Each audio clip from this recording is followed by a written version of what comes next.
Do we theoretically, this is our last one? This is our last one. I mean, Right. unless you're really feeling on a roll here, and we could find something else to add. See, I've been to college. I know these traps. You know? We should get something smoky for B-Dave. Something that, like, Smoky and peaty? Yeah. You're just because we've talked about it so much, I feel like we might be able to find something that he might actually like. Like, I feel like that's a good challenge. If you could think of something that B-Dave would like that's it's just the label on the bottle is just going to be a swamp that's on fire. I think like, seriously, we're going to try a Highland Park because they do have peat, but they tend to be a friendly peat. It's not like the Isla peat where it's a tire fire. It's different. So again, you may not like it, but we can try it. And I'll give it a shot. Yeah, we wouldn't give B-Dave an Octomore. No, probably not. See, in my younger days, I'd be like, "Oh, come on, I'll do it. I'll take it." And I'm like, "No, good. No, fine, I'm pretty sure. Right, no, if you guys are telling me no, I believe you. All right, 55.3%. I have to update my database. Yes, I have a database. And at Fettercarin, which is kind of over on the this side somewhere. I'll put stickers on there eventually. And I'll stop hitting my friend. He does his own stunts. It's fine. If it's for Scotch, I'll do it. This is a single cask by the old particular. So this is once again, this is the refill hogshead. Refill hogshead. Huh. Does that mean there was Scotch in the hogshead, then they put more Scotch in it, or what does that mean, refill hogshead? Yeah, generally they've done one batch in it, and they'll generally only do 2. Some distillers will do 3 out of the same barrel. They can refurbish it by scraping it and recharring it, toasting it, sort of thing. But generally it's like 2 or 3 uses, and then they sell it for garden furniture or whatever else, because it's kind of got all the flavors there. All the flavors are out of it. All the oak is kind of, not going to do the chemical process that you want it to do on the whiskey. Should we leave this up here? Sure, why not? 21 years old. And again, age doesn't matter as much as the tast.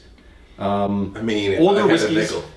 Oh. No, sorry. I want to hear this story more than I want to hear my story. No, older with please. This is pale, but not as yellow as the last one. Oh, yeah. Oh, but I like that nose. There's a... It kind of reminds me of the second one. It has a little bit of that same sort of funk to me. Mm-hmm. But I get like a really clean laundry soap. Okay. But not in a disgusting way. Not in a bad way, yeah. Yeah, right. One of my favorite reviews of, I think it was Ardbeg or Lefroy, was, it's like chewing Band-Aids off a hospital floor, but in a good way. Yeah. And I actually... Yeah, I'm pretty sure I've had Lefroy in a tasting I did previously, and I feel like that's an accurate assessment. Yeah, Lefroy is my favorite. I love Lefroy. It's what got me started on this crazy journey. This is very nice. This nose is... It is nice. It does. It's like clean linens, And it's always a risk when you get these kind of independent bottlers with single casks. They don't always represent what you get from the distillery, because the distillery is going for a different flavor profile perhaps. And one cask to the other, it's a natural product. One's really good, the other one's okay. It's just hard to know. Wait, what? Explain that to me again. So basically what these guys have done is they went to a distillery and they say, we're going to buy a cask from you, or we're going to buy a number of casks from you. And they walk around, they maybe sample some, or maybe they're friends with the warehouseman and they go, that casket may be one you want. Maybe because it's out of their flavor profile, it's kind of going a different way than they want to go, and they'd have to do something to mitigate it if they were going to use it. Or they need cash right now.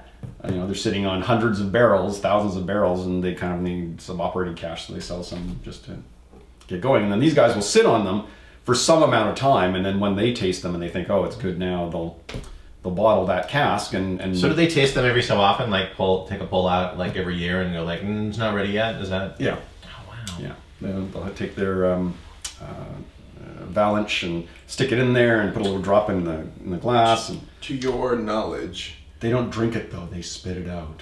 monsters. I know. To what? Then, like, if you're a real savage, you take the bucket afterwards and drink Oh. it. Yeah. But to your knowledge, Becca wanted to sell it last week. Yeah. I've been on the internet. People would have bought it. Trust me. Yeah. But to your knowledge, what is the oldest mellowed Scotch? Like this one's 21 years. You know what I mean? Like what's the oldest that you can buy commonly? In the sense that it was like 30 years or 40 years or 50 years or 200 years or, you know.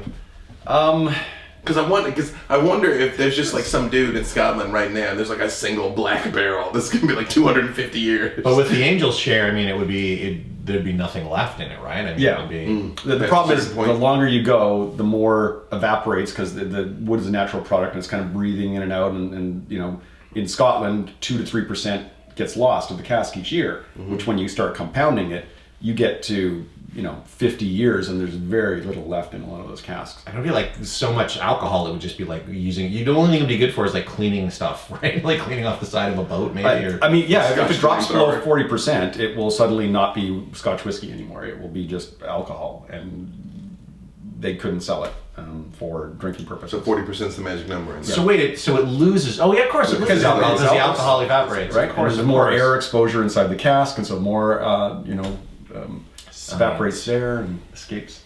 I'm wrong about everything today. No, I don't think so. That's my job. I know. I'm sorry, Peter. I think we're all, It's gentrification. I've been replaced. Oh man. So I guess 30-ish years is probably the high water mark because then it's just novelty. yeah. I mean, like, the age doesn't necessarily mean it's better. It just means it's been in that cask longer, and it might have not been good, and then it kind of got good after enough kind of going through the oak. Man, that's how I feel at this stage in my life. I was not good, and then I'm getting Wow. Kind of getting good. And then I tasted it. Yeah. It's a journey. I feel like that's a whole journey. Like that's it's like the Willy Wonka where she eats the gum and it's like a whole like meal like with different courses. Like there's a whole bunch of stuff going on. That is true. It did change like 3 times. Yeah. Yeah. Yeah. I got some of the smokiness, not in a bad way, but I got smoky. Oh yeah, that fire. That campfire is like across the campsite from you. That's it's a very. If there's any, I don't know if there's any peat in here. Nope. I don't feel like chewing it, so there's no peat. Wow. Yeah, that's hard to quantify. There's just so much going on in there. Was that tangy middle right at the end? But it is it's still- again like fruitcake. I'm getting kind of that kind of. It is citrusy. It is still fairly smooth, though. Yeah. And the ending has like I don't know, like a candy sort of quality to it. Surprise maybe, twist ending. maybe butterscotch or. I don't know that I would quantify it as that pleasant, but yes. Some people don't like butterscotch. Are you saying you don't taste butterscotch? You taste something different? Not as pleasant. No, I mean, once I look for it, I see what you're saying. It is nice, though. It is definitely towards the sweeter end. Maybe it starts more as a butterscotch and ends more as something like lighter, some lighter candy, like I don't know, just like a lollipop or. See, again, it's not that delightful to me. The ending, it gets at the very end. There's like a tiny bit. It gets a bit sour. See, that's where because I feel the smokiness kicks in at the end for me. Yeah. Definitely will try. I mean, it's but it is nice though. It's I have not tried this with water, so. Yeah, I have so little left. I don't know, but I do want to try it with water. Sure.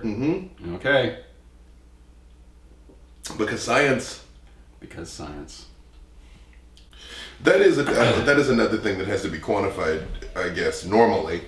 That you have to make sure that you're all, because we're measuring the drop of water, but we're not all measuring how much is left before we do it. No. So theoretically, you'd drink it to this line or whatever, so that's the only way that it's like truly fair. Are you saying our science is not exact?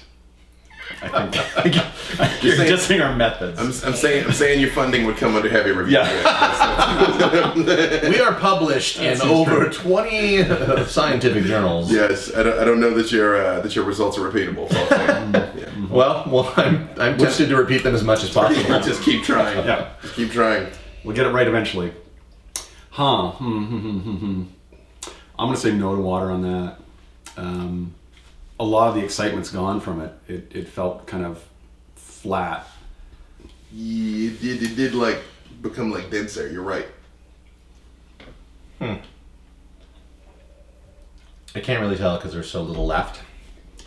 When I put water in it, that I lost the sparkle when you first Yeah. sip it. Yeah. That kind of bitter thing towards the end. It's a shape. I'm a synesthist. it is a bit more dull. It is Yeah. more dull. Yeah. It's just it's not. It's more cough syrupy. So, Yeah. Yeah. No to water. Something else from my database. Gonna say no to water. Unless you're into that. If like Robitussin is your jam, then yes, water. I wonder what would happen if put like a drop of water in Robitussin, if that would change the Oh, it flavor. definitely. Let me go get some Robitussin. But to say, I've had scissor. Yes, it definitely would. Like, I'm from the South. I'm an aforementioned monster. Yes, it changes things. I think because we mentioned it, we should try the Highland Park and just see if that's something that you like. Something that's a little bit smoky, right? It's a little bit smoky. You know, I've seen videos like this before, and we're sitting here, and you're like, hey, we just want you to try something new. Like, relax. Like, don't you want to party? And I'm like, That's fine. Like, oh, okay, we're gonna do something. We're just gonna try this out. yeah. You know what? You know what tastes better? Scotch with your shirt off, BJ. You guys seem so nice. Yeah, okay. Yeah, we're cool. You're cool. We're all cool. Don't you want to be cool? Why don't you take off those suspenders, buddy? Let your hair down. None of this is showing up. He's gonna edit. He's gonna edit it out. Don't keep it in. It's like Werner Herzog with the CGI Yoda. It's like, you are all cowards. I know. You know? I love that. Yeah. And he's right. Like Yeah. it's so much better as like a real prop. Yeah. That's it. Yeah. The Mandalorian. Oh, it's really great. It is the future of Star Wars. $5 million, that little puppet. That's probably the Yeah. best $5 million ever spent, though. Because it's going to generate $250